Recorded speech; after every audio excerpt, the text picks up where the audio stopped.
Hey, this is Colt Cabana, and you're listening to the Turnbuckle Throwbacks with Phil J. and that pain-in-the-ass Choppy. What kind of name is Choppy? Ugh.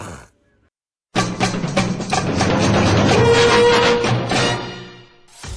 shows, your entertainment, and your network. This is Rant EM Radio.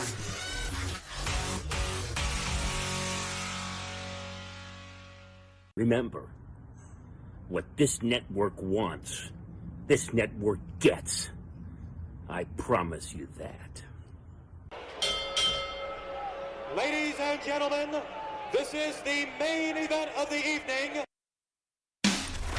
Broadcasting live from Shaolin, Staten Island. Freak Show Central. Where's that? New York City.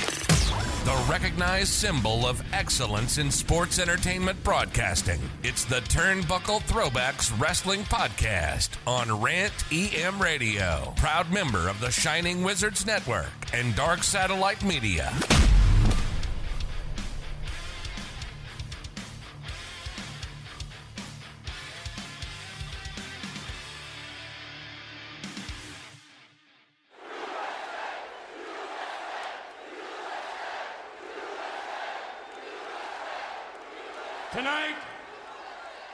Tonight, the spirit of America lives here in Houston, Texas.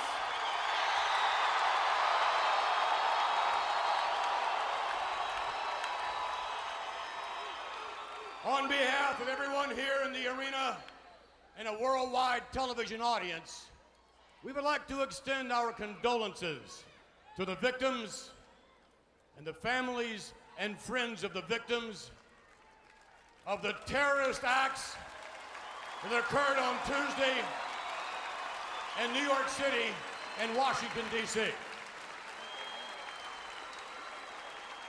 Our nation's leaders have encouraged us to return to living our lives the way we normally do. Our nation's leaders have encouraged us to continue to live our lives the American way. They've encouraged us to practice and exercise our constitutional rights. And as such, tonight I believe this is the first public assembly of its size since the tragedy of Tuesday.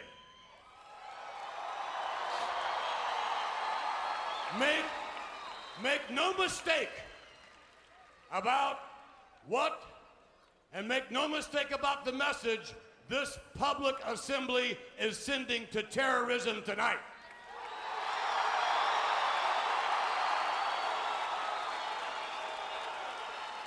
And that message, quite simply, is that we will not live our lives in fear.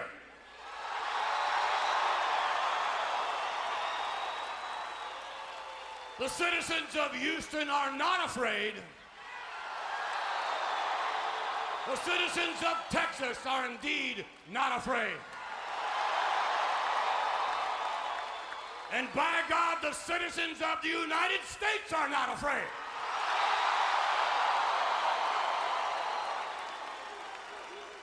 For we are a proud people, proud of who we are, proud of our nation, and damn proud to be Americans.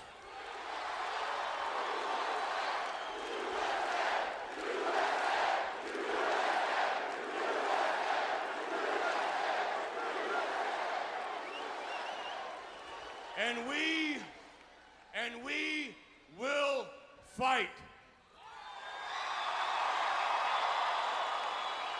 We will fight for our families. We will fight for our rights. And we will fight for our great nation.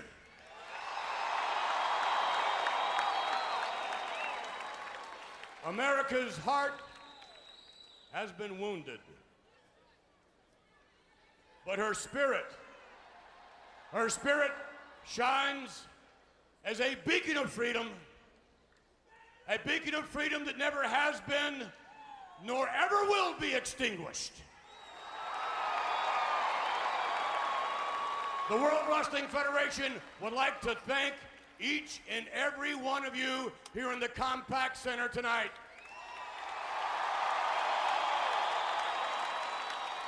The World Wrestling Federation would like to thank each and every one of you watching on television. We would like to thank you for the honor and privilege of performing before you here tonight.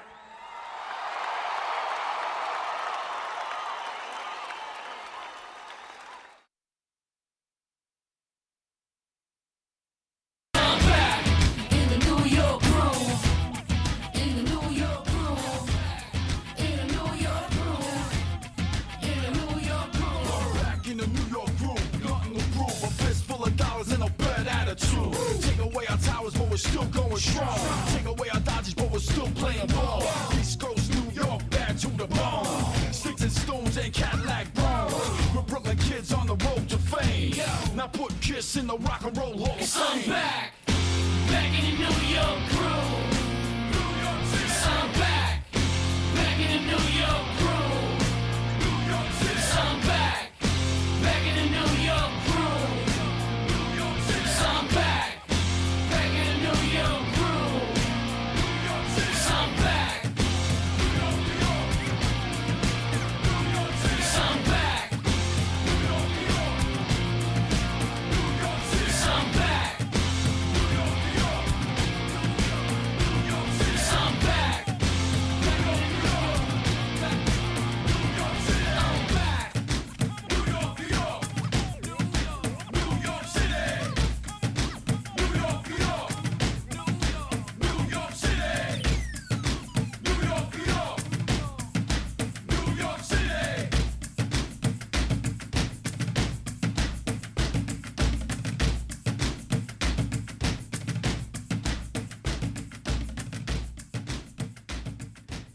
Even gentrified, even overpopulated, even though our infrastructure cannot handle natural disasters, it is still the greatest city in the world, New York City, the 5 boroughs.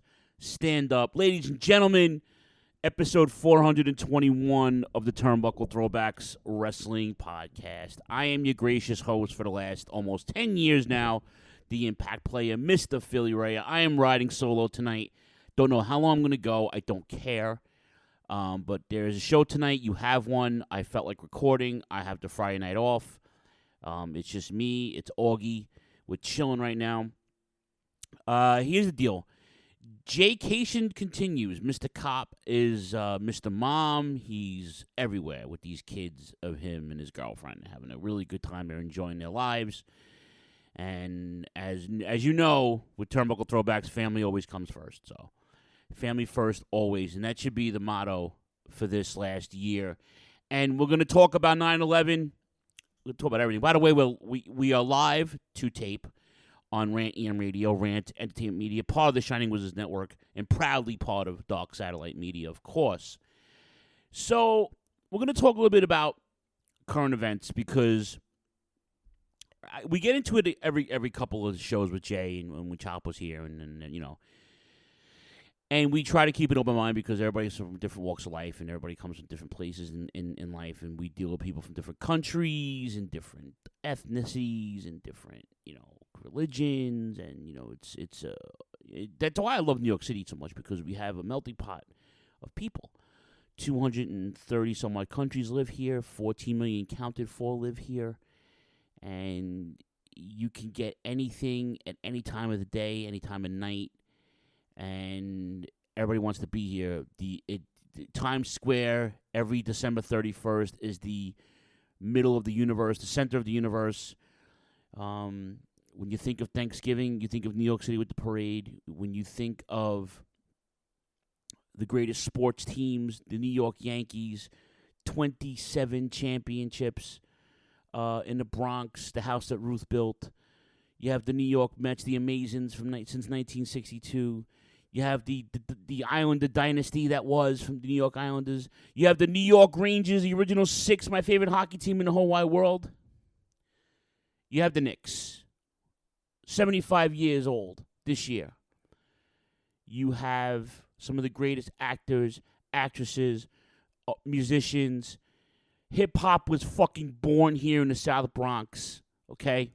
A little emotional, I'm sorry. But this is New York City, okay? And when you hurt New York City, it's a deal, okay? 20 years ago tomorrow, a 27-year-old Phil was responding to a non-emergency transport on 147th Street up in Harlem in Manhattan, New York. I was bringing a very sick little girl to her school, which was in the middle of Brooklyn on Ocean Parkway from Manhattan. And the kid was on a trach. She breathed through a tube. She had a nurse, and we were downstairs. We were plugging her in. I wasn't even supposed to be up there. I was normally a Queens unit. I was redirected because the guy who normally picks this little girl up called out sick, and thank God he did, because about a half hour later, I get a call from the ex-girlfriend. Hey, listen, a plane just hit the World Trade Center, and I'm like, I'm up in Harlem at this point. And I was like, and I'm thinking one of those biplane, one of the helicopters, news copters. That happens all the time up here, you know. And I said, listen, I gotta go. I said I had to plug the little girl into a ventilator, and I said, listen, my inverter is a little off. I said, let me plug her in, make sure she's good. Now, when I drop her off in Brooklyn, I'll get back to you, because she lives in, I lived in Brooklyn, and she worked in Brooklyn. I was gonna try to see her, whatever. So we get on the West Side Highway, and we get down to Vesey Street, which is literally like blocks before the World Trade Center, and we actually watched the building fall. So we turned around, did like a U-turn, dropped the girl back off uptown, and we were directed via our radio to respond to a hospital in Lower Manhattan, downtown Manhattan again. And then I spent the next 14 hours there. And I'm not going to get into it. I've talked about this 100 times. But I was 2 years into my career at that point. Like, I was doing it for funsies before 1999. I got certified in 99. I started working in 01 for, like, money, for, like, real money, right? No, I'm sorry. 2000, I'm sorry. I started working in 2000. But I'm 2 years into this career. I'm almost 27 years old, right? I don't know. I actually just turned 27. My math is terrible. But I was doing it since 17. So I had a pretty much idea what I want to do with my life at that point, because I wasn't really good at anything else except for, like, extracurricular shit. You know, I can hit a softball, I can hit a baseball, I played ice and roller hockey. I was in 2 bands. You know, so I did, like, things that I could, but professionally I didn't do anything else good but that. I felt like at that point in my life, right? So I did that, and 20 years later, I'm still doing it. I mean, I'm off the truck full time, but I'm in the communications now, but I'm still an EMT. I still keep my certifications. I have to. I go on a truck when I want to.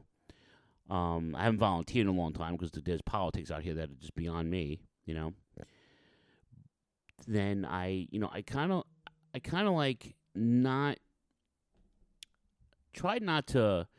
After it all happened, a lot of things changed for me personally. Like, you know, and I wanted to be married before I was 30, and of course that was a disaster. That didn't work out for me. Because within 3 years, that was ruined. So, came back to where I grew up, tried to start over again. Met somebody else, got married again.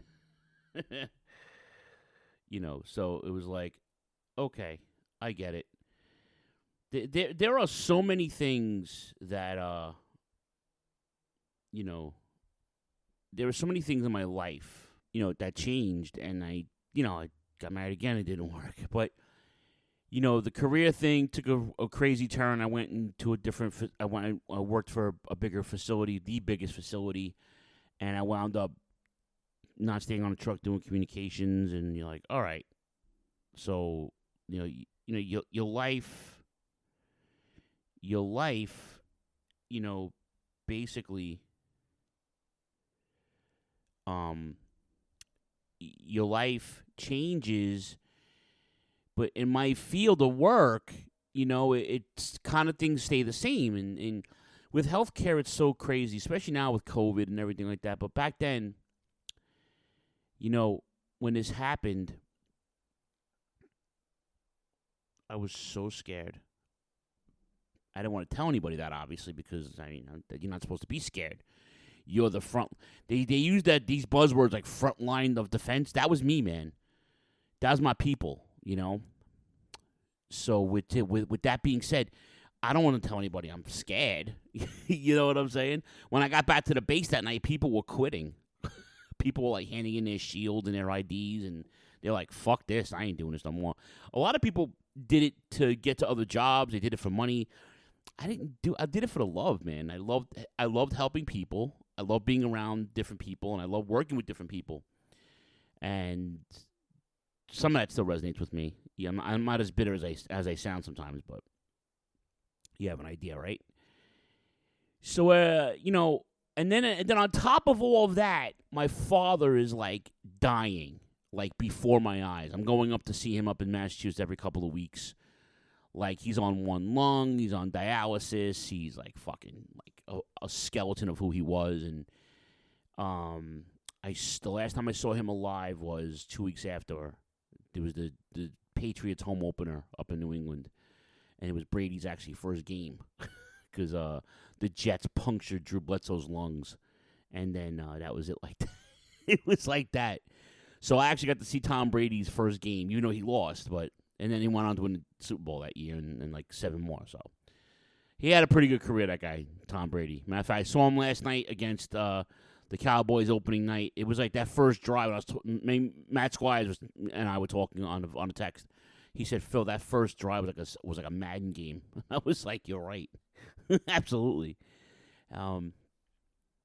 So this happened. My father's dying. I'm about to get married. It was like, all right, whatever. It just like all these things were happening, and I lost a little bit of focus because when my father eventually, obviously, he did die a month later, but literally a month later, he died October 21st. So I kind of like, in my heart was like, just move on. Like, just keep working, do what you got to do. I didn't take good care of my body. I'm suffering for it now. I did lose a lot of weight with the surgery and shit, but like, I'm suffering for it now. But in hindsight, I think if it didn't go the way it did, I don't know if I'd even be here. So 2 weeks ago, I got pulled into my director's office at work, and I thought I was in trouble because I actually yelled at somebody that was important on the phone right before that. So I thought I was getting reamed out for it because my director is with the best thing about EMS is that all your superiors have either done what you've done or a bit of it and like have experience of what you do. So everybody knows the routine. They know the job in and out. So it's not like it ain't like a suit and tie where they don't know the deal. A lot of guys are in the trenches before they put the suits on. So my director, case in point, was a medic. He was an EMT. He was a dispatcher for like 5 minutes. He even worked in my area where I grew up as a medic. So he knows my upbringing. He knows my story. So I thought I was getting pulled in to get yelled at, and turns out I wasn't. He wanted to show me. First, he wanted to give me a gift. He gave all the staff memorial shirts for the 20th year of 9/11, and since they lost 2 people, we lost 2 EMTs that day. Because I joined in 06, so Mario and Keith passed away in 01, obviously. But they designed this T-shirt and whatever, and I'm not even gonna wear it. It's a nice T-shirt. I'm just gonna keep it, And the word anniversary comes up like a lot now, and I'm guilty. I've used the word when I talk about 9/11, but I see it now in like a different light. If that makes any sense to you guys, like I see it in like a celebratory type of deal, and I'm like, I'm not with it. I'm not hip to it, And I said to my director, I'm like, how are we celebrating anything? He's like, no, you're right. And he was showing me pictures. We have a memorial near our base, in our base actually, where we bring the patients to the emergency room. There's a ramp at the hospital. Come all the way up the ramp. Right before you turn onto the ramp, I should say, onto the to the inside of the building. You get to the top of the ramp. There's a huge, memorial that we got, and they're gonna actually spend like $1 million something. They're gonna redo the shrubbery, and they're gonna polish it, and whatever. And you think like 20 years, like I blinked, and 20 years, 2 failed marriages. I'm still an EMT. I'm a certified dispatcher now. Like I podcast. I started playing board games I played when I was a kid. I'm doing that again with Strat, right? It's like the world comes full circle, right, in a way. But 20 years and this whole celebrating thing, not fucking cool, man. Like, not cool. And the media is so guilty of it. Like, they're going to celebrate kids who were born that year who lost their families at the towers. They're going to celebrate that? Like, you were born, you don't even know who your fucking parents are. They died in the building. You know of them. They died right after they gave birth. They gave birth to you. They had you. We're going to talk to these kids. We're going to celebrate that. We're going to and then I was like, we're going to celebrate the tragedy of 9/11 by reading off all the names of the people. They do this every year. They go to a podium at the site, and it's at the memorial. There's a memorial down there, which I'm still against anything being put there. That's all holy ground. That's all sacred because there's bodies in there still. The fact that you want to build shit on top of it is ridiculous. It took them almost 10 years to fucking build the new towers because of politics, and that even pissed me off. Like, just leave the building as is. But the problem was too much money from the world goes to those buildings financially. So another building had to be put up there. They were fighting for real estate. They were fighting about who's going to do it. So every year they have this, they put people on the podium and they read off the names, and the people who lost their families, they go down every year and they reflect. And I want to use words like remember and reflect and memorial, and I don't want to use the word celebrate or anniversary, because those are happy things. Like, I have an anniversary coming up this weekend, and then there's a birthday coming up, right, for somebody special in my life. So we're going to celebrate that, right? We're not going to celebrate somebody dying. You could celebrate their life by doing things for them, with their families, with their friends, and live out their name. But let's be honest here. Like, let's be honest. You don't want to celebrate someone dying. At least I don't, anyway. And, this life, though, this life is so short, and tomorrow is not promised to you. So why would you want to celebrate 3,000 people dying, And on top of it, it's a terrorist attack. Like, we were caught with our pants down, and that's a whole other podcast, and that's a conspiracy theory that Jay and everybody else can fucking decipher. I'm not with that shit. I never thought about anything else but my work when it came to the tragedy at 9/11, right? I never thought about it like that. I thought about it like, okay, I never thought about it any other way, I should say, right? I lost people that I knew, that I worked with. There was Carlos, and there was Rob, and there was Yamel, who was 20-something years old, and she went in, never came out, young mom, Then there were, of course, Keith and Mario, who I saw Mario's parents every year. They'd come to the hospital and just wanted to be there, and it was just like, and Keith, his family, his friends, Keith is godfather to my friend's son, so it's like these people would bring he was a volunteer fireman in his town in Long Island. They would bring the fire trucks every year. They still do. It's like, it's just it's remembering and celebrating the life of people. I don't want to celebrate a tragedy. I don't want to fucking celebrate that. I don't want to call it an anniversary, Things were taken from me personally. Things were taken from me professionally. Then I lost my father a month later. So it was like, do I quit? Do I stop doing what I love? My father wouldn't want that. My father would want me to fucking carry it on and be like, yo, take care of your fucking business. I didn't go to college. My dad was disappointed. I knew my dad was disappointed. He didn't tell me, but he wanted me to go to college. And you could tell when I didn't go to college, you could tell that it bothered him, but he wouldn't tell me because he knew I was happy. And that's what parents want. They want your kid to be happy. And my father wasn't really a father until he got older, until I got older, I should say. And I only got that bondness with him the last couple of years of his life. So, like, I lost him at the height of just knowing him, like, for who he was, right? But between his death and the tragedy of 9/11, 2001, you kind of, like, put things into perspective, you know? You kind of realize that you got to do things a little differently, and the world changed, like, drastically. You can see how it changed it now with this culture that we live in now, and I'm not blaming the tragedy of 9/11, but I'm blaming certain people who had control over avoiding it, and who knew it was coming, and who knew that this could have been a problem, and it changed everything. It reset the world. But the world got reset in my neck of the woods. It didn't happen in Oklahoma. It didn't happen in Minnesota. It didn't happen in fucking New Mexico, okay? It didn't happen in New Jersey, which is right down the block from where I live now. You know, it happened in my fucking backyard, in the biggest and baddest city on the planet. Yeah, I cry about New York City. I hate the weather now, and I despise the fucking traffic.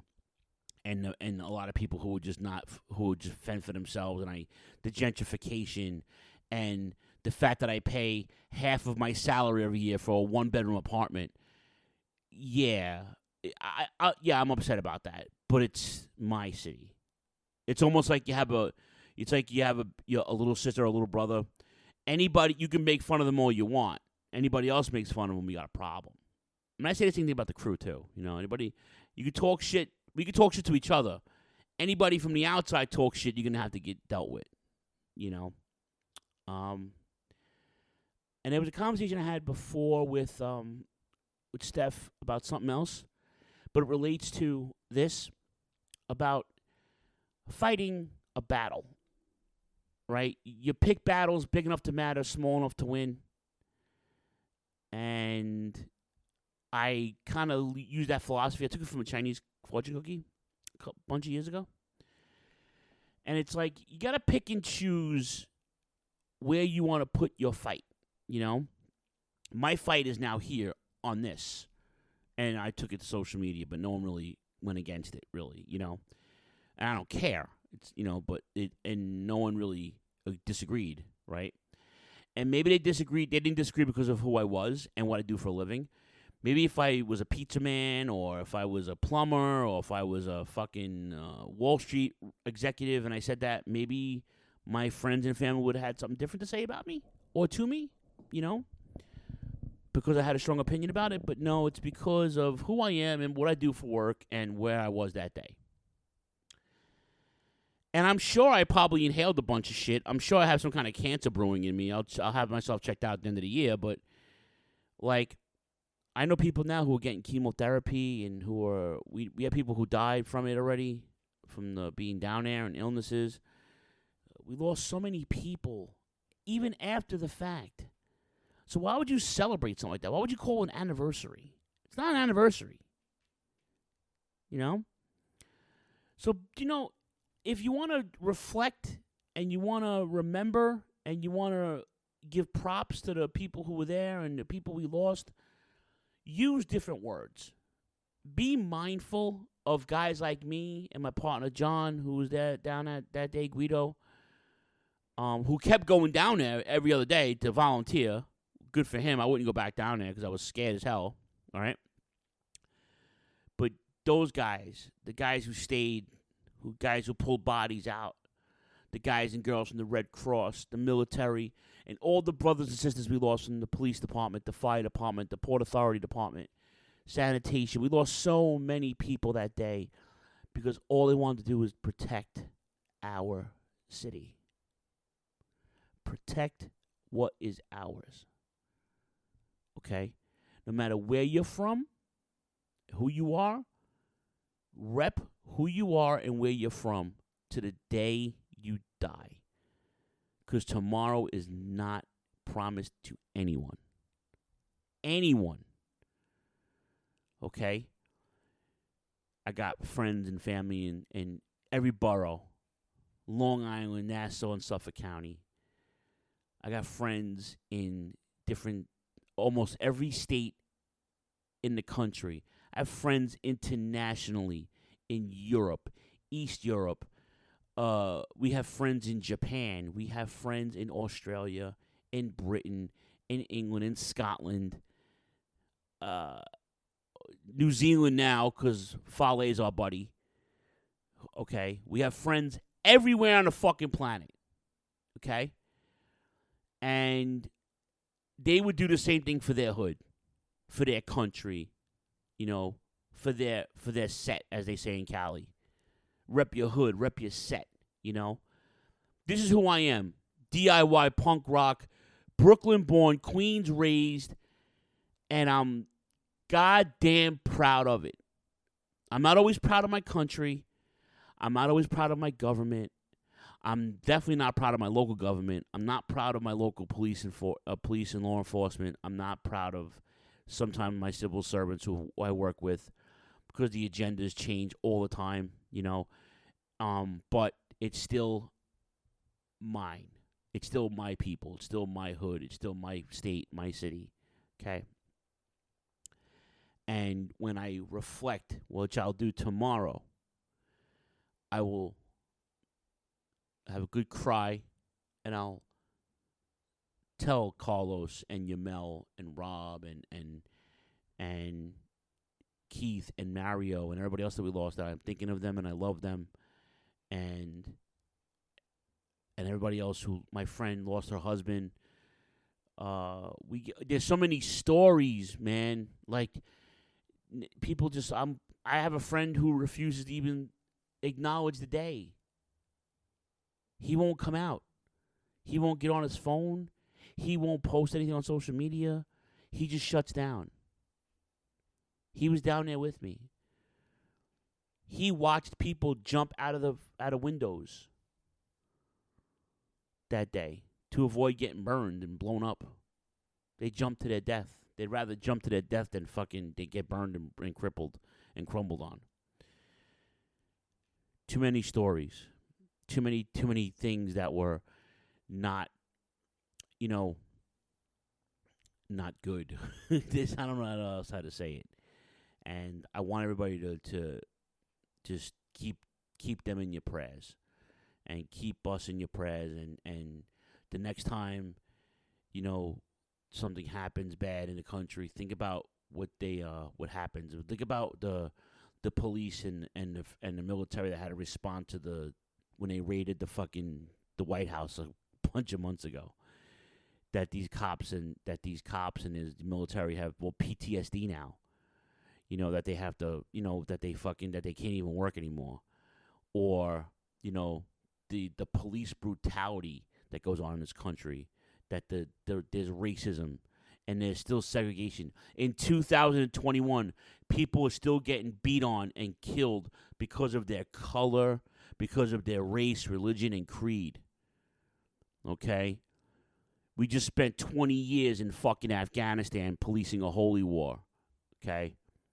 We lost 2,342 people. Okay? The 12 that we just lost, minus them, is 3,000, was it 329? I think my math is just off, but it's 2,300. Yeah. Okay? So for 20 years, we lost over 2,000 American soldiers in that part of the world. Okay? For policing a holy war. Again, another podcast, but just think about the military and the police and the firemen and sanitation and bridge and tunnel guys and all the guys and girls that keep our cities running the way it should be. Okay? And there's politics everywhere. Politics prevents accountability. Sometimes shit gets messed up. No one wants to point the finger and say, you fucked up. You did this, you did that. Blah, blah, blah, blah, blah, blah, blah. Right? I get it, right? But I'm telling you, as a first responder, as an emergency medical technician for New York State, New York City, for the last 22 years certified, I could tell you that it changed my life. It humbled me. It made me realize my true calling in life was to be with the people, in the people, helping the people, doing the right thing by the people. No matter if you're a Democrat, you're a Republican, you're fucking Muslim, doesn't matter. If you're 7-day, if you're Jewish, doesn't matter. Puerto Rican, Dominican, Asian, African, Filipinos, you know. I rep New York. 234 countries, 14 million people, New York, strong. New York, hardcore, straight up. The music, there's a movement. There was a bounce to the city for years. So much money comes through the city every day, to this day. Nothing moves unless New York moves. If New York has a bad fucking day financially, the rest of the world does too. Look at the Dow when it drops like that. Look at all the local New York shit when it crumbles once in a while. Nothing moves unless the city moves. Okay? I helped move that city. I helped it. And that day, I responded and defended my city with not a fucking doubt in my mind. Even though I probably wouldn't have came out and quick story, we were set up a triage station and we're getting people out who were responding to the inside of the rubble at this point. And Building 7, there's a bunch of buildings in there. Building 7 was about to come down. We were right next to Building 7. That's where our station was set up. So the captain comes over. He goes, you might want to move that table. I'm like, what's up, Cap? He goes, fire department captain, like, you might want to move the table because they had laser not targets. They had like laser sightings on the buildings so they can measure them in case they moved. And that building fell. So if he didn't take the time to do his rounds, I would have been dead. You know? I can't think about that. And I can't really wonder what my life would have been or people I affected if I didn't come out of there. I can't think about it. I'd be dead, but I can't say that for Carlos or Yamel or Keith or Mario or my friend's husband and so many people in Cantor Fitzgerald and that financial building. And I mean, the list is ridiculous, right? So I just want you guys to just take a moment because we got a lot of wrestling to talk about. I'm actually excited because I'm almost 40 minutes in and we're going to take a break and then I'm going to fucking talk about wrestling because I have a lot of wrestling here. And you guys gave me a shit ton of stuff to talk about on the Facebook page today. So I could do this without Jay. I hate talking about myself, though. Even when I'm doing a filatorial sometimes, it's a fucking shit show, you know? So I'm just happy that I could do this for you guys because there was a lot of wrestling and Jay wasn't here and I'm not doing anything. So, you know, my lifestyle's changed drastically, you know? But I'm a father of a high schooler now, if you can believe that shit. 10 years ago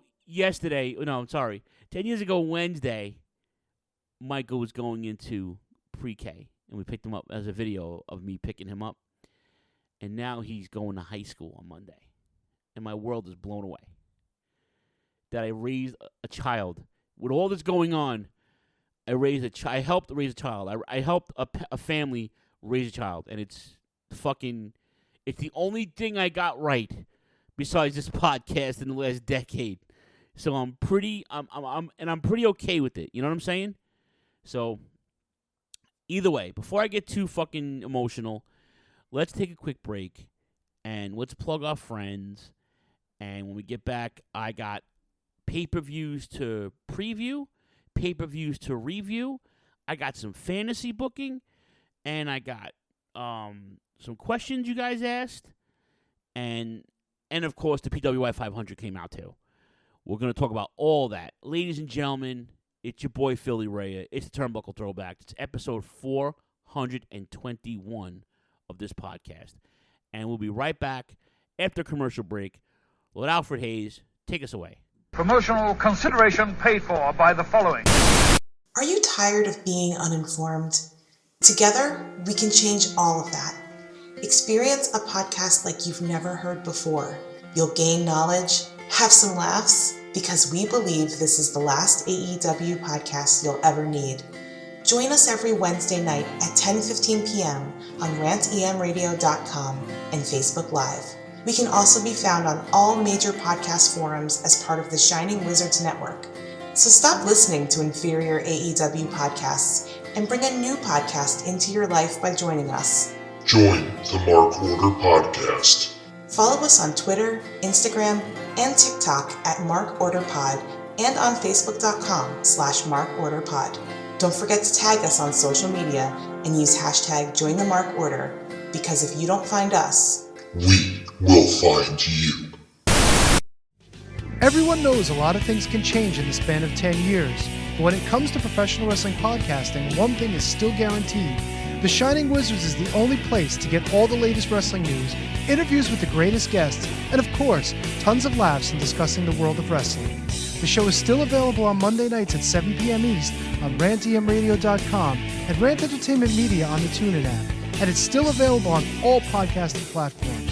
To check us out, head over to shiningwizards.com, where it's still wrestling talk and talk about wrestling. Are you tired of being told what to think and believe by Hollywood elites and politicians who just don't care about you? Tired of not getting the truth when you watch the news? Tired of trying to figure out what pronoun to use? Tired of mob mentality when all you want to do is think for yourself and make up your own mind? That's where we come in. This is Justin. And Vince. Your hosts of Inconclusive Breakdown. We are a weekly anti-PC podcast bringing you entertainment and current event news without any spin. If you want to truly stay informed on what's going on in the world, then give us a listen every Sunday, anywhere you get podcasts, at least till Zuckerberg and Twitter Jack deplatform us. And as always, we're proud members of the Shining Wizards Network.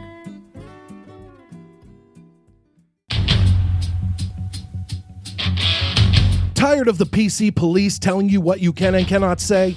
Want a show that travels back to the 80s and 90s, where the badass hosts have beaten down cancel culture on 3 separate occasions and carried on to gloat about it?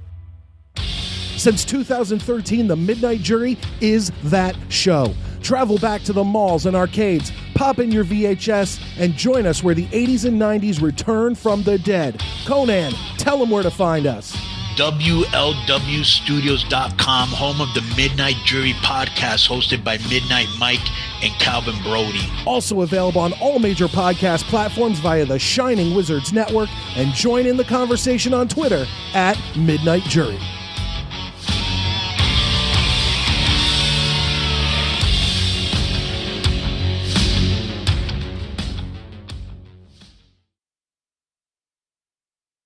This is Doc Gallows and the Machine Gun Carl Anderson, and you're listening to Turnbuckle Throwbacks with Phil, Jay, and that pain-in-the-ass Choppy, and that's just too sweet ski. Woo-hoo.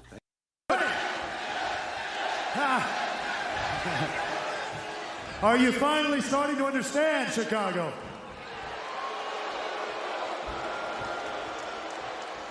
Best in the world this, best in the world that. I don't care if you have hometown heroes. I don't care where you came from. No one is on my level. Absolutely no one. I've proven it day in, day out, month in, month out, year in, year out, and it doesn't matter where I go. But one thing's for sure, when it comes to this AEW belt, the only people that would ever have a chance to beat me, ever, are either not here, they're already tired, or they are already dead.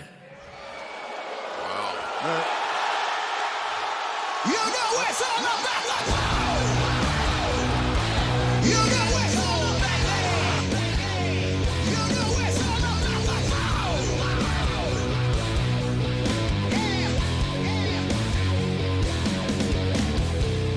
Baby, my name's like a torch in a tank full of propane. Bring heat.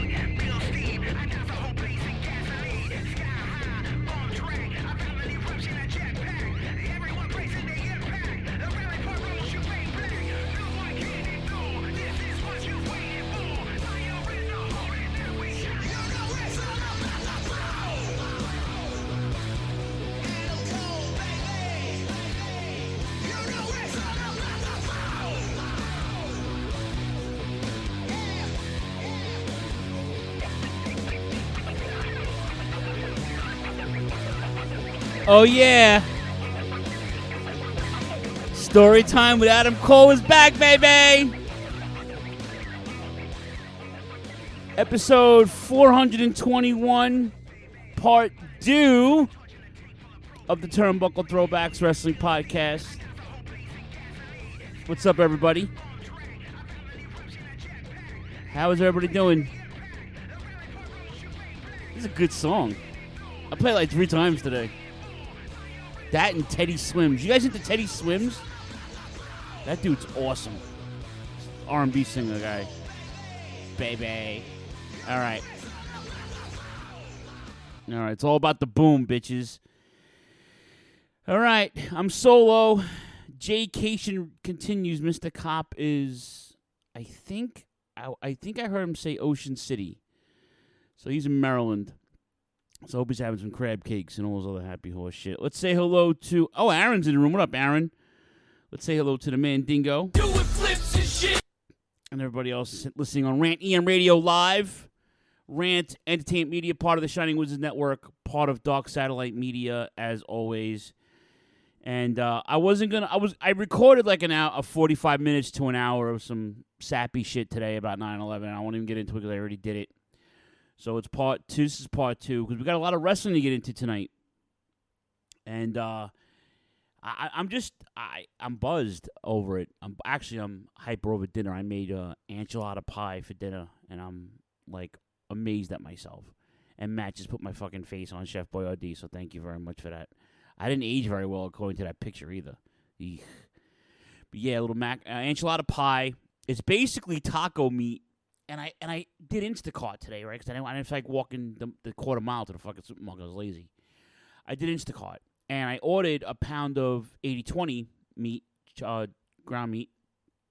And I ordered the wrong meat. It was like this lean, like fucking organic gimmicks. So I was like, you know what? I got to thick it up a little bit. So I put some frozen corn in there, some green chilies, a little water, a little taco salt, the powder, whatever the fuck they call it. You know, but the shit came out rigorous. And yeah, I did use squirt bottle, what do you call it there? I used the squirt bottle sour cream because that shit is rigorous and it's neat. And it was free because Steph had an extra one when she bought it in bulk. So anyway, that's what I had for dinner. I have so much left. You know, being Italian, I can't cook for one person, so I hardly ever cook anymore because I'm always by myself. So I was hoping Hammer would come over because he's not too far from me. I figured he'd come over because he likes my cooking. So, how is everybody doing? I hope you guys are having a great start to your weekend. It was a short week because of the holiday. I was on staycation. It's going to be a short week for me the next 2 weeks because I'm on AEW-cation. Okay, we got AEW in Newark on Wednesday, this coming Wednesday, and then we got Queens, my hometown of Queens, New York, the following Wednesday, and then I took off those following Thursdays. So I just spoke to our boy DJ Kaz out in Cali. He is joining us for the festivities on Wednesday. We're gonna meet. He's coming into New York that morning, so we're gonna hook up in Midtown right before and then we'll take the train out to the show.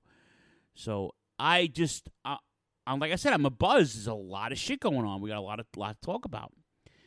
And where do I go first? Let's see. All right, so we went to go see All Out pay-per-view at the movie theater locally here, and Rob and Elaine came out, and Homegirl came out. Kyoko was a no-show. Kyoko, we miss you, man. You got to come out more. Hammock joined us. It was nice, and the theater was nice. It was cool.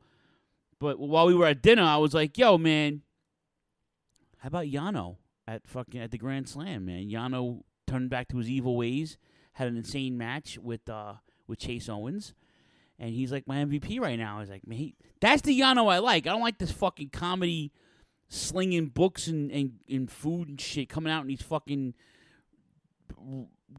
great value looking what do you call it there? Those great value geisha girl fucking robes that he wears, man. That shit is corny. I want chaos Yano. I want legit Yano. Yeah, exactly. Stab. That's what I'm saying. That's what I'm saying, man. Yeah, Yano's my MVP this week. Well, before the pay-per-view, honestly. So, hello, Shaylin. How are you? Fuck you! Yeah, that kind of shit. So, I enjoyed that. The last weekend was cool before even pay-per-view. Chef Dork RD. Yeah, thanks for putting me on the face on that geriatric there, man. I really appreciate it. Like, I don't feel old as is, you know? I was telling, my therapist, my psychiatrist. I had an appointment with her like 2 weeks ago. And she said, well, how do you feel, Phil? I said, well, I feel like, because my birthday was a couple weeks ago. Yeah, actually, it was the weekend of my birthday. She says, how do you feel, Phil? I'm like, well, I feel like my age. And she started laughing. So, congratulations, Phil. 25 years of EMS and ice hockey and softball has now taken a toll on you. So, yeah, and so I wasn't going to go live. I figured, you know what? Why the fuck not? You know, I'm not doing anything. I'm not going out. Jay's not here, and nothing's going on. So, might as well talk to you good folks, because you're here every Friday anyway, so God bless you. Hope it sounds good over there. If not, then you're assed out. So, and if the feed does go out, we are live on the rant. If we're not, someone please make sure that we are. It says I'm streaming, so, and I've been on this computer all day, so it hasn't failed me yet. So let's pray we don't have any mishaps and whatnot. So I keep getting this too low FPS. The frame rate is the same. Facebook hates me. Facebook definitely hates me, and I have no idea why. But any hoot. So where should we go first? We got NXT, Triple H. We have Ring of Honor pay-per-view to preview. We got thread questions from earlier today. And we got the PWI 500 that came out. Ain't that some shit? I guess we can do PWI 500 into AEW because it coincides with the number one guy. So the PWI 500 came out. The list came out, and Kenny Omega is number one again. And the evaluation period goes from July 1st to June 30th of the following year. So let me read off the top 20. Okay. So we'll start off at 20 is Jonathan Gresham, the Octopus. Chris Jericho is 19. Swama is 18. Ultimo Guerrero 17. Karrion Kross is 16. Tetsuya Naito is 15. Darby Allin is 14. Big E is 13. Randall K. Orton is 12. Cody Rhodes is 11. Rich Swann, former Impact champion, is 10. Current IWGP Heavyweight Wrestling Champion, The Dragon, Shingo Takagi, is number 9. Finn Balor's number 8. Will Ospreay, number 7. Jonah Moxley, fuck him, is number 6. Kota Ibushi is number 5. Braveheart McIntyre is 4. Sloppy Lashley, 3. Roman Reigns, number 2. And the cleaner, the collector of belts, the man himself, Kenny Omega. So there you have it. Now, if you go down further down the list, like Orange Cassidy's 21, Laredo Kid Muda's 23. He's ranked above Keith Lee and Okada. MJF, Braun Strowman, Walter, Evil, and Nick Aldis round out to 30. But then, I mean, there's so many people that are below them that should be higher. Jacob Fatu, Adam Page is 34. AJ Styles 35. Adam Cole, baby, 37. Miro 38. Jay, what? 39. Yeah, they have a whole criteria that they follow. No one's ever happy. I was owning my craft listening to Don West trading cards at a shop at home, yelling his voice in my truck laughing. Yeah, I'm watching the Subway series. I'm not. I was watching the new Wu-Tang season, the Wu-Tang show on Hulu. Yeah, Don West is doing better, thank God. I think it was Shaylin who posted the interview the thing he did, the update he did, that he's in remission. So good for him. Be dialing, people. Be dialing. Britney Spears' virginity. Mark McGuire rookie card. Yeah, fuck Jay White. So, yes. And then, of course, the pay-per-view on Sunday. And I got to be honest with you, my friend stars in that series. Yeah, well, that whole show is filmed about 3 miles from where I live. So, and Choppy was on the crew for the first season on that. So he was also filming with those guys out in Port Richmond and Stapleton and Mariners Harbor and fucking all the nice, wonderful upcoming neighborhoods in Staten Island. Not. But yeah, man. All Out was fantastic. Was it the greatest card I've ever seen? No, I'm not that much of a mark. I had a great time with the crew. We had a great time. The theater, to an extent, accommodated the crowd because actually the thing sold out within days. Because when I bought the tickets, there was only like 4 or 5 seats that were taken. By the time we got there on Sunday, it was basically sold out. The whole theater was taken up. They moved us into another theater, and then they had some. Well, I felt bad because the dudes in front they wanted the light off. They moved all of our seats, so the guys got moved up front. They're like, "Oh man, you know." So, all right, so let's run down the card, shall we? Let's see. Was hold on a second. Where am I here? Let me get my gimmicks in order here. Let me get my gimmicks in order. Dun, dun, dun, dun. I hate the internet. I had this all like brought up like hours ago. It was sitting in my fucking browser and the browser just froze. Cat, why are you sleeping on my knapsack? You have your own fucking bed, dude. Cat's annoying my life today. I love him, but you know what? Let me just do this because I think this is. Hold on a minute. Because my computer sucks balls. Oh boy. This is my thanks for going live, right? Go live, I said. Because I can pause when I'm not going live. I can fucking pause and do all this other shit. Now I can't. Because God hates me. No, God doesn't. I'm joking. Just waiting for the gimmick to pull up.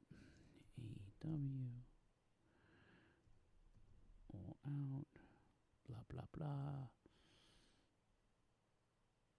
Blah, blah, blah.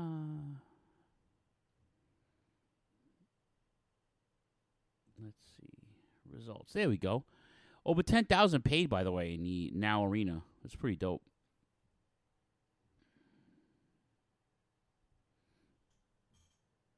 Okay. All right. Best Friends in Jurassic Express defeated the Hardys. That was an all right match. I want to wear my Eddie Kingston shirt, by the way. Eddie Kingston fought Miro for the TNT Championship. I mean,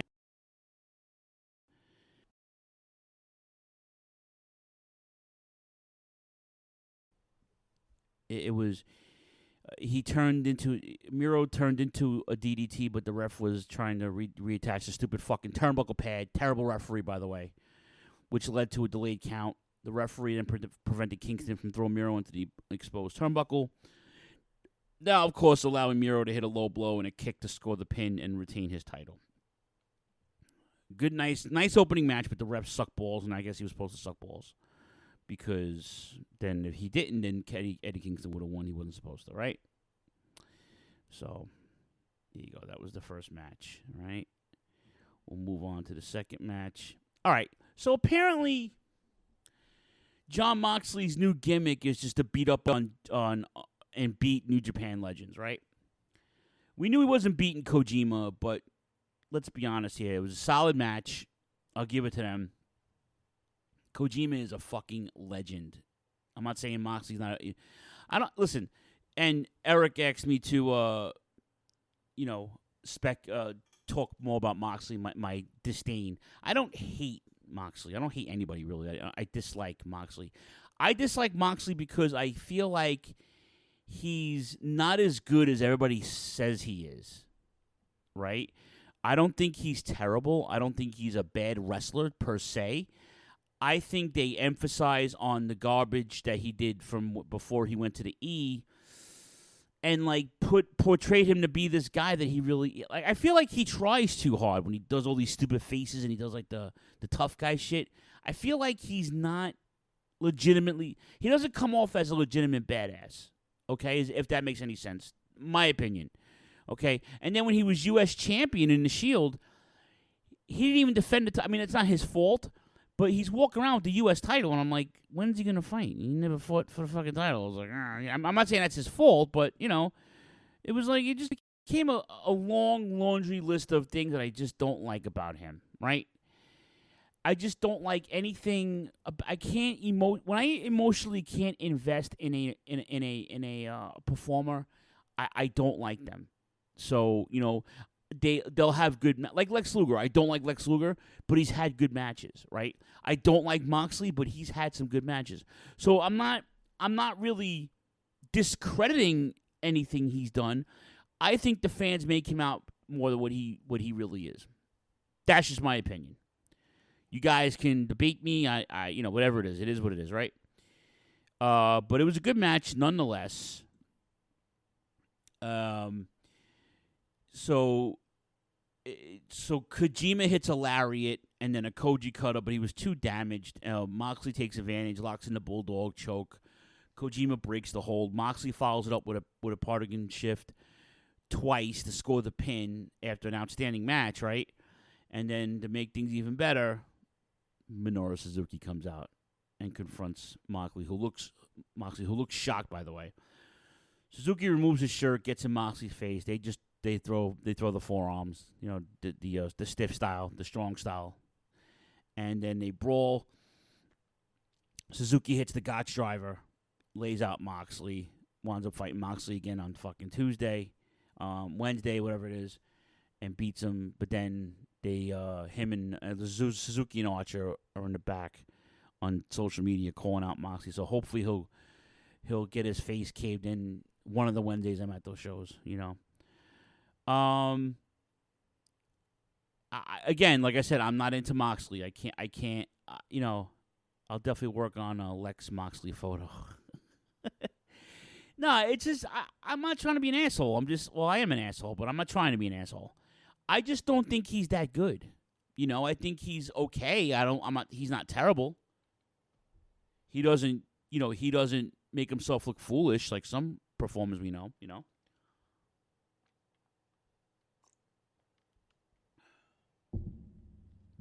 But either way, it is what it is, right?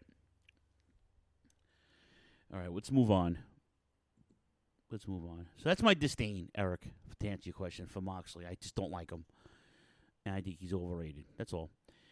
For the AEW Women's Championship, Chris Statlander, Long Island's own Chris Statlander, against Dr. Britt Baker, DMD, who's uber over right now. Way over. This was a solid match.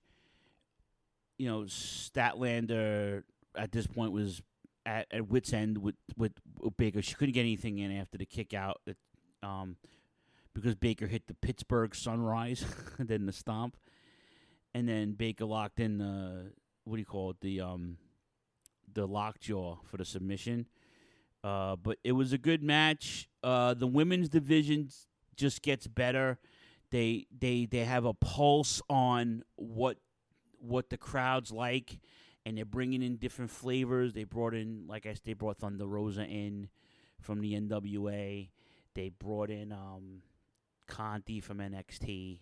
That's Jay's favorite right now. According to Jay, Ty Conti to him is, well, you guys know the drill.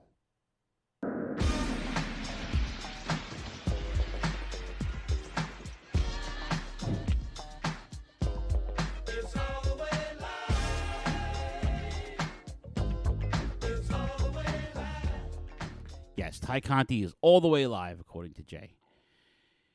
So, let's talk about the cage match. Oh, before we even go into the cage match, let's say hello to the man, the myth, the legend, my brother from another mother, my family, my cuz bro, Richie. Anybody seen Richie? Richie and his wifey, after going through some Target gimmicks, they found my fucking Bam Bam Bigelow and my Big John Stud. I sent them the money, the PayPal gimmicks. Richie sent them out. They came a day early, and I have my figures. Now I just need the Macho Man, and I'm good for a little while until they come out with some other shit. And then I'll be like, I need that one too, because that's what happens, right? You scratch that figure, Rich. Everybody wants them. Ty Conti is a babe. The foreshadowing of Britt Baker pulling off the Panama Sunrise finish. Too bad that we can't have Britt Baker Isaac Yankem collaboration. Oh, yeah. Maybe if Glenn Jacobs loses his next election, he'll be AEW bound, and we'll get into some other superstars that might be AEW bound in a little while. All right, let's get into some. All right, so the next match is for the AEW Tag Team Championship. The Young Bucks, Nick and Matthew Jackson. They are. Let's see here. They give me 1 second. Where the fuck is my gimmicks? I can't believe this computer is fucking terrible. Where is my? Oh, here you go. These Young Bucks. Hey, I'm Matt Jackson. I am Nick Jackson. We're the Young Bucks. Yeah, I just cut you off. Yeah, you just cut me off. You are listening to the Turnbuckle Throwbacks with Phil Rea and Choppy on Rant EM Radio. Rantum Radio, Nick. Rant EM. You'll have to keep that one. Perfect. That's perfect. What the fuck are you doing? Exactly. Yeah, those Young Bucks. Yeah, the cage match was dope. For the AEW Tag Team Championship, the Young Bucks against the Lucha Brothers. All right, so if you're gonna do it right. And I'm a firm believer. It's my favorite gimmick. Okay, and you know how I feel about the cage matches. Cage matches when I was a kid they meant something. They meant the end of a feud. They meant the end of a story. Now they'll just throw cages together for the fuck of it, and it's just not the same feeling. However, this match gave me that feeling of, okay, this might be the last time we see these two fight for a while. They've been fighting each other since, I think, Ring of Honor at one point. I think they were Ring of Honor together, right? But this was a fucking insane match. The Lucha Brothers, I mean, Ray Fenix. I'm sorry, Hammer, he corrected me. It's Fenix, not Phoenix. It's Fenix. Whatever, dude. Phoenix, Fenix, tomato, eat a bag of fried dicks, all right? And my man, fucking Penta, Cierro Miedo, right? Fucking amazing. The Bucks spared no expense on their ring attire, by the way. If you watch Be the Elite, they show them going shopping at Nike. It was pretty funny. So Brandon Cutler comes to the cage side and throws a bag into the ring. Matt Jackson pulls out a shoe covered in thumbtacks, and Penta, who's already bloodied, dove in front of his brother to take the kick instead. Penta was then driven face first into the tacks multiple times. Drawing more blood, they tried to rip the masks off these guys. Penta's face was bloodied and bloodshot. His eyes were like legit. Penta was legit bleeding everywhere out of his eyeballs, his face. It was crazy. Then they hit a BTE trigger on Penta. They had a 2 count. Fenix broke the pin, and then Fenix stormed back before driving the tack covered shoe into the head of the Bucks, hitting the Black Thunder driver for a near fall of his own. Nick Jackson and Penta hit each package pile drivers on the ring apron before going one-on-one back inside the ring before Penta hit a destroyer from the top rope. A stomp-assisted package pile driver only to get a 2 for the Lucha Brothers, and they try to do it again, this time with Fenix coming off the top rope. I'm sorry, top of the cage, but Nick Jackson made the save before Fenix came off the top rope of the cage with a crossbody, and Lucha Brothers hit a tandem driver to win the titles. There's no other way to effectively recap the match in this insane text or notes that I've taken. But if you haven't seen it, please go see it. And my favorite part of the entire match was Penta's family at the end, like the emotion on their faces. I don't think they were meant to be on camera, but they all came to him and hugged him, and they were all crying. And it was really, really fucking cool the way they did it. So shout out to them. That was a fantastic match. And then we cool it down a little bit for the Casino Battle Royal. The most cage matches stop being significant when they stop being blue cages. Yeah, it's true. The Casino Battle Royale, and they bring groups of girls out by the suit of the card, and then there's a Joker card. The Joker card was Ruby Soho. We called it Ruby Riot, and good for Tony Khan buying the rights to the song by fucking Rancid. Great song. I saw Rancid. I saw H2O open for Rancid about 4 or 5 years ago, and they did that song live. So good. So the Final Four came down to Thunder Rosa, all the way live, Ty Conti, Ruby Soho, and Nyla Rose, and he looked good, by the way. Rosa eliminated Rose. It's funny. To leave just herself and Ruby.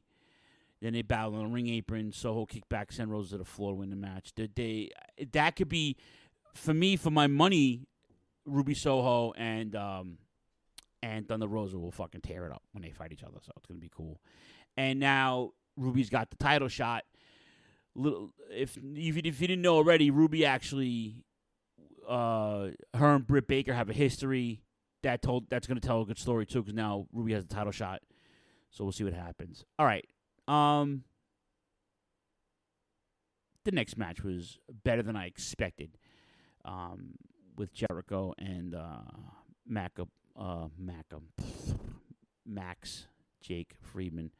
Did anyone notice Eddie inspired ring gear and Ray gear by them too? I guess, yeah.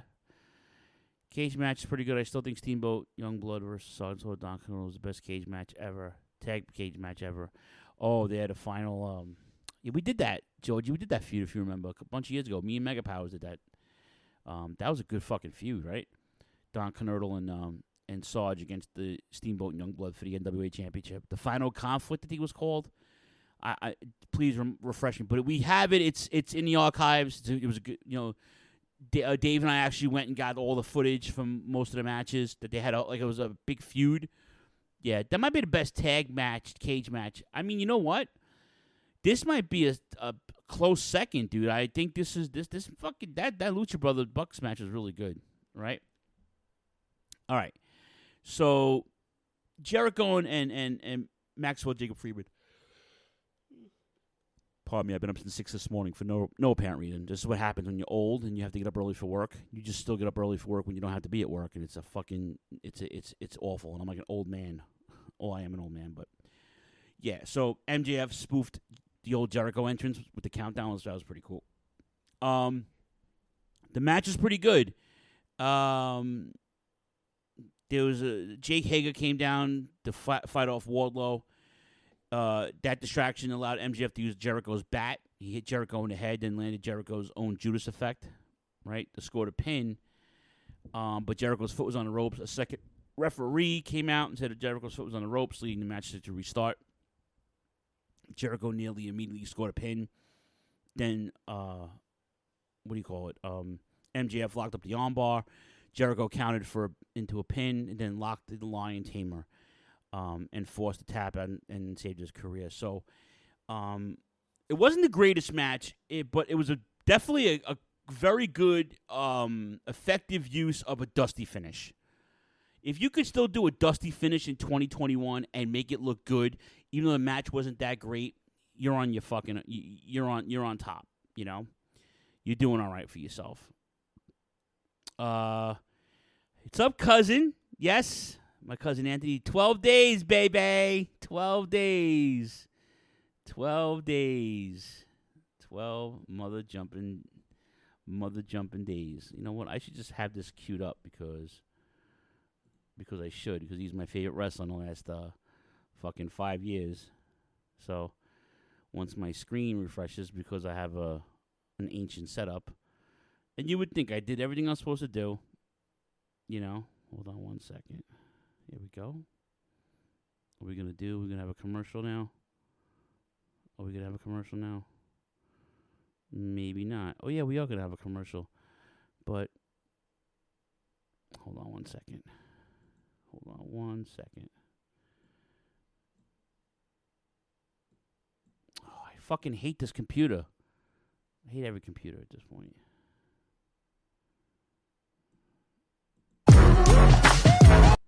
Yeah. It's ridiculous.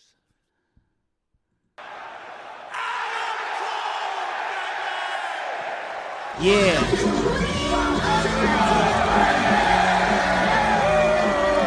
He's representing the Bullet Club,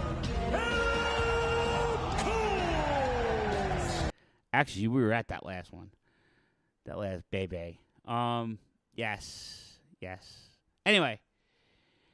All right, the next match was Darby Allin and CM Punk. Now, you could preach to me about ring psychology. You could preach to me about... I've gotten social media hits where people thought it was the greatest match they've seen in years. Hello, Double A. How are you, sir? I've gotten messages saying it was the worst match I've ever seen. I'm indifferent. I didn't like the match at all. I thought Punk was rusty. Then people were like, well, he wasn't rusty. He was letting Darby call the spots in the ring. But I'm like, if you have to slow down for the sake of the other guy to the point where you have to slow down to the point where you can't get a rhythm, right? And I'll give it to him. Punk hasn't wrestled in 7 years. Let's be honest. So do we expect an amazing fucking show up? No, I didn't. But I didn't expect this drag out fucking match, man. But everybody thinks it was the greatest thing since sliced bread. I was not impressed. It was like. It wasn't one.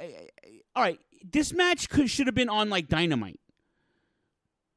This should have main evented the Dynamite. You can't put this kind of match on a pay-per-view with that much steam behind the guy coming back. If that makes any sense to you guys, right? What I mean is, it was the ring psychology. I got so many fucking hits on social media about ring psychology, and I just listen. The match wasn't terrible. It was just off. They didn't click right away. And I felt like Punk had to totally slow down for Darby, And that's giving Darby some credit, Matt says was it a Flash Demo Classic? No. Matt says, we're cracking people smoking. Yeah. Matt, I'm kicking myself for not posting it. I'll try to find it. Somebody compared in video that CM Punk match was move for move the same way Bret Hart had with the 1-2-3 Kid. They played to the Bret Hart versus 1-2-3 Kid. Yeah, but there was more. Okay. Are we making this comparison? And if we are, did Bret compromise enough of himself in that match for the sake of the Kid? Or did Bret go with the flow and still do the right thing by Kid? Because I felt like Punk didn't, not that Punk didn't mean to, but I don't think Punk was able to, get his groove. You know what I'm saying? It's almost like a boxing match. Like, you know how it's in the lighter weight divisions too, where you get like a bantamweight or a flyweight. You get these dudes that'll they'll eat the body for like 3 or 4 rounds, right? But they just can't get that rhythm back after taking that beating. They'll play it. They'll take the body shots, hoping to get their breath back and then get their shit in. But the other guy's got you beat by 3-4 rounds already. So it's like you can't. There's this constant like stop and go, and it's like, oh man. Or like when the boxers hug each other, or when the UFC competitors, they fucking stop and they hug and they lay on each other for like fucking 3 minutes. It just felt forever. It didn't have any flow. Punk couldn't put his stank on it. He did put the go to sleep on, thank goodness, and gave Darby his props. But it's like, I don't know, man. I didn't like the match. And I might be in the minority. I don't know, but I didn't like it, and I felt that it was too much Darby Allin for the sake of Darby Allin. Without seeing the match, I know Punk called the match because he wasn't going to let anybody else happen otherwise. He's being controlled. No way, Punk. Well, Punk and Stark should be a good feud if that's next. Right. But let's see how much ring shape he's in when he's fighting guys like that now. Because he's not, I'm not saying he's old, but, like, he hasn't wrestled.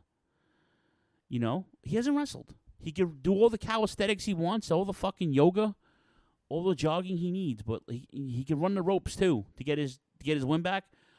Doesn't do anything unless you're in the ring. I can do, it's like hockey, man. When I played hockey, do all the fucking drills you want, man. If you're not there on those line changes, you're done. They'll eat you. They'll eat you alive. They will eat you alive, and that's how it goes. But I felt like Punk called it for Darby. Like, just gave Darby that.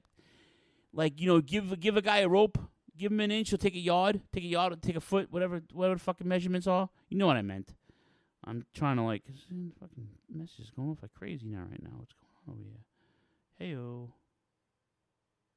Yeah, anyway. So, did he look winded, Georgie? I don't know. I think he just looked like he has. Honestly, Georgie, it looked like he just didn't wrestle in 7 years. That's all. The tights threw me off too. My son liked the tights. Like, oh, the tights are good. It's a good look for him. And I'm like, I'm such a fucking stickler for vision. Like, I can't. Like with comic book movies, if they don't look like the comic book, I get all fucking insane with it. Like, it was like when the first Fantastic Four. Well, Jessica Alba's gorgeous. Yeah, but she's not Susan Storm. She dyed her hair blonde and had blue contacts. That's not Susan Storm. Susan Storm is blonde hair, blue eye, big titties. It doesn't. I need a vision. I need to look and sound and I'm not a big proponent of change, so you have to wow me if you're going to change it.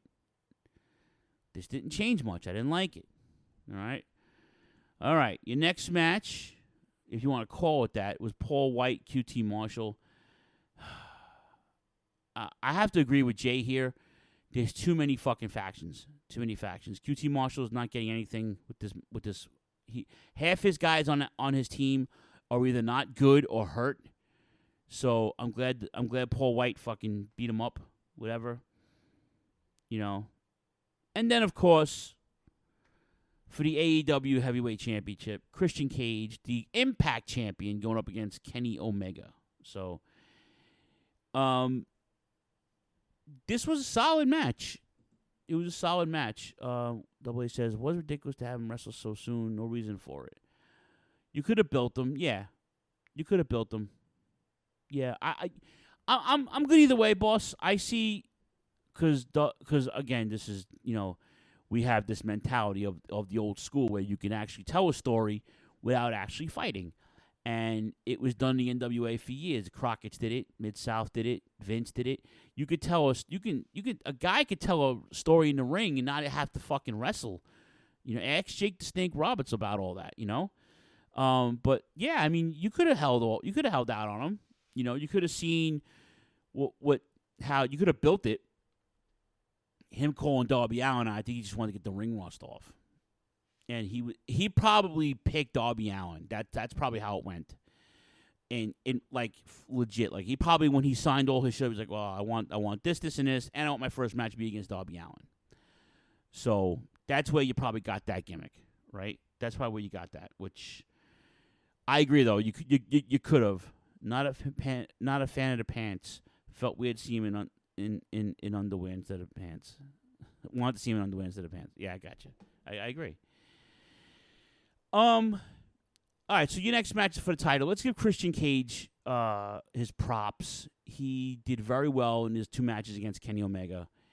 And like I said last week on the show, he's going to do good things for Impact, being their champion. It's going to allow him to go there and polish his shit, get those guys over, and then bring that back to AEW and be like the mid-card veteran putting the guys over. It's a perfect spot for Christian. Jay elaborated on Christian a little more than I did. You can listen to last week's show.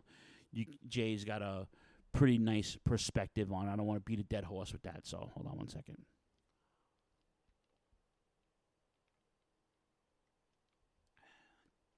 Anywho. So yeah, that's pretty much where we got it with that. The match itself was good. Punk's first match was an indie smart mark match at the end of the day. Yeah, that's still a good another way to look at it. So, all right. So it's Kenny Omega. At one point, what do you call it? Cage locks into Cloverleaf. Good Brothers come down to the ring, forcing Christian to fight both of them off before countering with a one-winged angel into the kill switch for a near fall. Of course, Don Callis runs into the ring to distract Cage, causing just enough of the delay to delay Omega to counter attempt a top rope kill switch into an avalanche one-winged angel to score the victory. It's a very good match. The crowd started to burn out a bit by the finish, but, you know, it was good. And then, of course, Omega and the Elite attack Christian Cage. Jurassic Express comes make the save. They get beat up too. Omega says there's no one that can beat him for the belt, whether they're alive or dead. The lights go out. Adam Cole appears, gets in Omega's face, and then turns and hits Jungle Boy. And then, of course, joins up with his real-life best friends, the Elite. And they even brought him back to life in a seance, if you watched last week's BTE.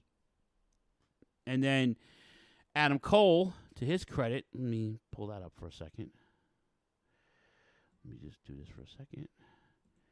I should have had it queued up. Hold on 1 second. Okay. Hold on a second. Here we go. Let's cue it up. It's Adam Cole, baby! For an ovation, and he is all elite, baby!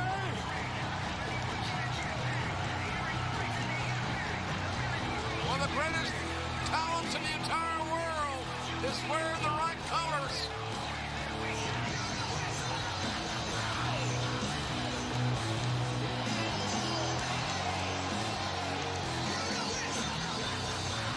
This is a shocker.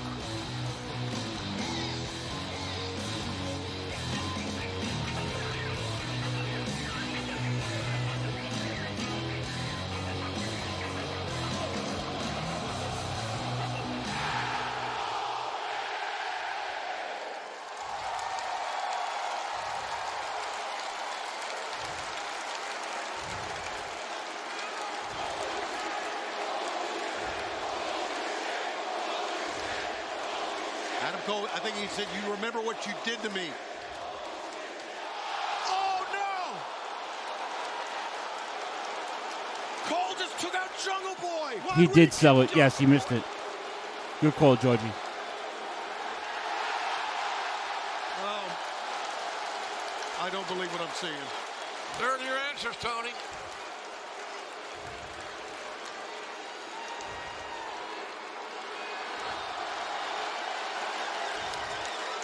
This is astonishing. What a turn In of the events. words of the almighty Steve Urkel, did I do that? You really believed me, didn't you? You really thought I was scared? This guy's one of our best friends. Tell him, Adam. Who's ready for story time with Adam Cole, baby? Boys and girls, it's official. The Elite is the most dominant faction in the history of this business. And ain't no chance in hell anyone's gonna stop us. But wait, there's more.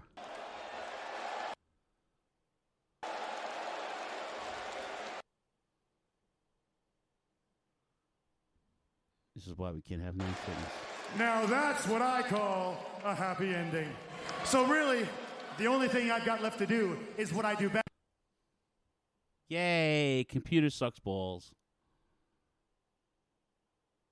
And that's send the crowd home happy. So without any further ado, I must bid you goodbye and good night.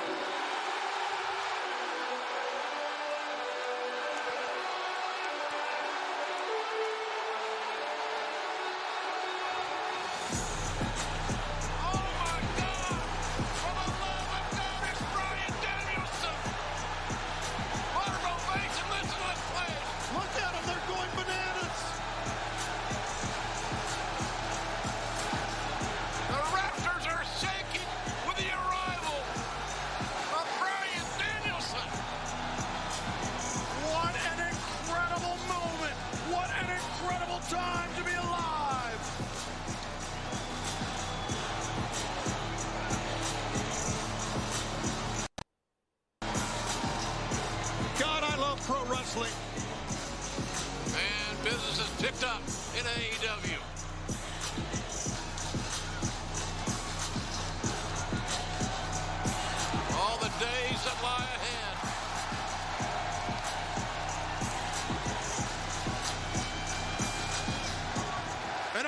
the fleas.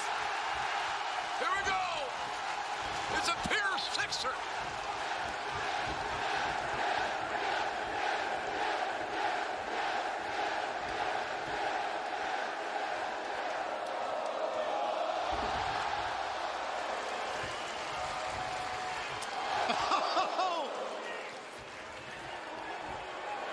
Brian Danielson is sizing up Nick Jackson. Oh, God. Oh, my God. What a shot. What a shot by Brian Danielson. There you go. Probably one of the best finishes of a pay-per-view in a very long time. Let's stop. It wasn't the greatest pay-per-view ever. I have about 5 of those better. And don't get me started. It's another podcast. Ain't nobody got time for that. As the lady would say on that one clip. I got bronchitis. Nobody got time for that. I ran. I had no shoes, nothing. I just ran, Jesus. I'm sorry. Anyway, you left